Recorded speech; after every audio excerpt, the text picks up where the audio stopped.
लोग अपने जीवन का सत्य देखने से बचना चाहते हैं। वे डरते हैं और उनका डर स्वाभाविक है, क्योंकि अगर जीवन का सत्य देखा तो कहीं दुख ही दुख हाथ ना रह जाए। इसलिए पीठ करे रहते हैं, इसलिए आंखें बचाए चले जाते हैं, आंखें बंद कर लेते हैं। मगर ऐसे तुम किसे धोखा दे रहे हो? ये धोखा स्वयं को दिया हुआ धोखा ही है। जैसे एक कहानी है कि एक बाजार में एक ऐसी दुकान लगी जहाँ कोई भी अपने लिए योग्य पत्नी ढूंढ सकता था। एक व्यक्ति उस दुकान पर पहुंचा। उसे दुकान के अंदर दो दरवाजे मिले।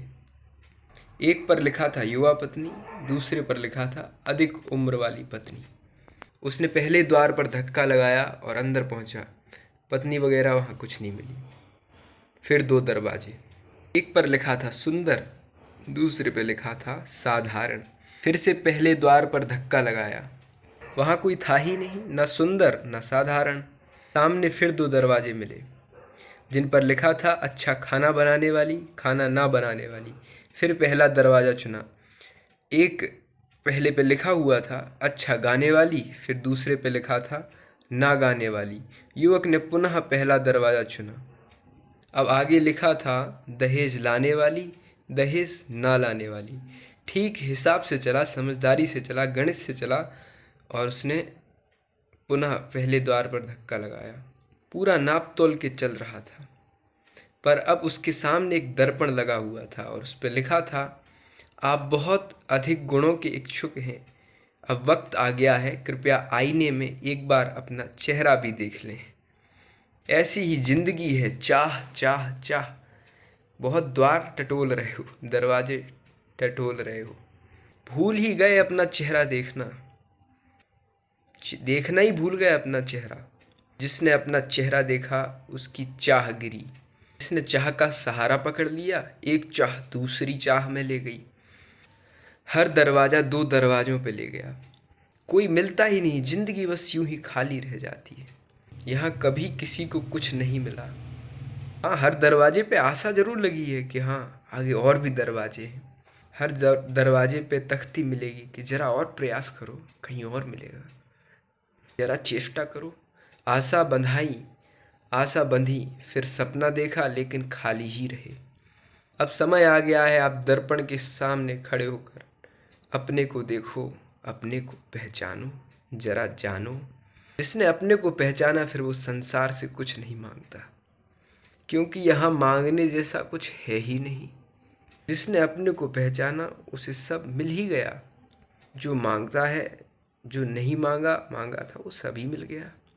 जो मांगता ही चलता है उसे कुछ मिलता ही नहीं, क्योंकि यहाँ कुछ है ही नहीं। जिंदगी में ना तुम केवल अपने आप को धोखा दे रहे हो, जिन्होंने तुम्हारे सहारे चलना सीखा है तुम उनको भी धोखा दे रहे हो। जिनको तुम अपना कह रहे हो उनको भी धोखा दे रहे हो। घर में कोई बच्चा पैदा होता है, तुम तो धोखे में जिए ही, तुम यही धोखा उसको भी सिखा देते हो। तुम तो दुख में जिए ही, तुम इसी दुख का शिक्षण उसको भी दे देते हो। ऐसे पागलपन कोई संसार से हटता है, बढ़ता ही चला जाता है। हम अपनी बीमारियां दूसरों को दिए चले जा रहे हो, ये तो बिल्कुल ऐसा ही है। एक व्यक्ति अपने बेटे पे रौब जमाने के लिए उसे अपने साथ शिकार पे ले गया। वहाँ एक पक्षी पर निशाना लगाते हुए बोला कि देख बेटा, मेरा निशाना कितना अचूक है। ये कह के ही उसने गोली दागी। हमेशा की तरह ही निशाना चूक गया। ये देख के लड़का बहुत गौर से उड़ते हुए पक्षी की ओर देखता है।